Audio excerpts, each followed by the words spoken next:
আসসালামু আলাইকুম বন্ধুরা, আমি আজকে বানাতে চলেছি ভেজ গোলা রুটি।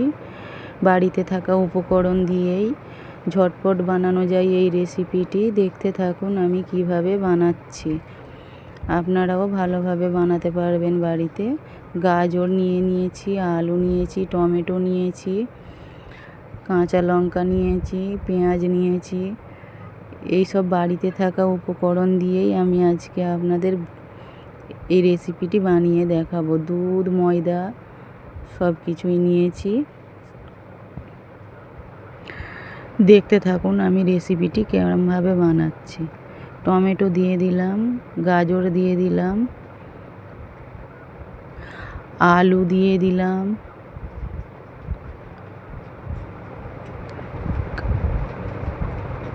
দিয়ে দিলাম, কাঁচা লঙ্কা, পেঁয়াজ সব দিয়ে দিলাম। দিয়ে ডোটা বানিয়ে নেব। দেখুন ডোটাকে ভালোভাবে বানাতে হবে। ডিম দিয়ে দিলাম। ডোটাকে ভালোভাবে বানিয়ে নিতে হবে। দেখতে থাকুন বন্ধুরা আমি কেমনভাবে বানাচ্ছি। আপনারাও বাড়িতে এইভাবে বানাবেন। স্বাদ মতো লবণ দিয়ে দিলাম।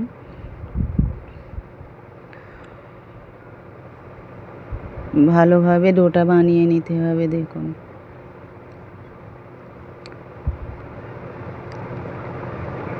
ডিমটা যাতে ভালোভাবে ফাটা হয়, ভালোভাবে ফেটে নিতে হবে। দুধ দিয়ে দিলাম। দুধ দিয়ে ভালোভাবে ফেটে নিতে হবে। ময়দা দিলাম। আপনার প্রয়োজন মতো আপনি বানাতে পারেন। আমি অল্প করেই বানাচ্ছি।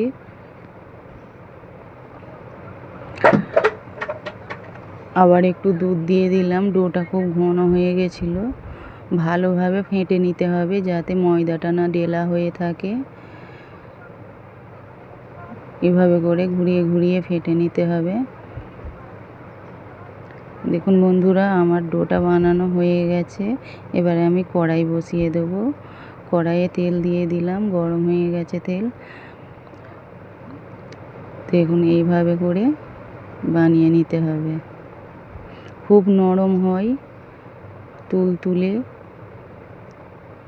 এটা টমেটো সসের সঙ্গে খাবেন, খুব ভালো লাগবে। কড়া করে ভেজে নিতে হবে। দেখুন কত সুন্দর ভাজা হয়েছে বন্ধুরা। আবার একটা বানিয়ে দেখাচ্ছি। আমার রেসিপিটি হয়ে এসছে। ভেজ গোলা রুটি আপনারাও বানিয়ে দেখবেন বাড়িতে। খুব সুন্দর লাগে খেতে। আপনার বাচ্চারা, বড়রা সবাই খেতে পারবেন। খুব সুন্দর টেস্ট লাগে।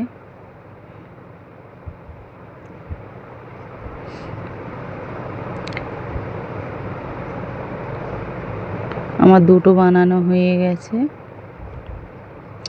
দেখুন বন্ধুরা টমেটো সসের সঙ্গে এই রেসিপিটি খাবেন, কত সুন্দর। তো এই ভেজ গোলা রুটি আপনারা আপনাদের বাচ্চাদের টিফিনেও বানিয়ে দিতে পারবেন স্কুলের।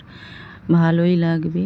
আপনার বাচ্চা খুব ভালো করেই খাবে। ভালোভাবে বানিয়ে নেবেন। খুব সুন্দর হয় রেসিপিটি। আপনারা একটু ভালোভাবে বানিয়ে দেখবেন, খুব ভালো লাগে। খেতেও দারুণ টেস্ট হয়। আপনারা ভালো থাকবেন। আসসালামু আলাইকুম বন্ধুরা।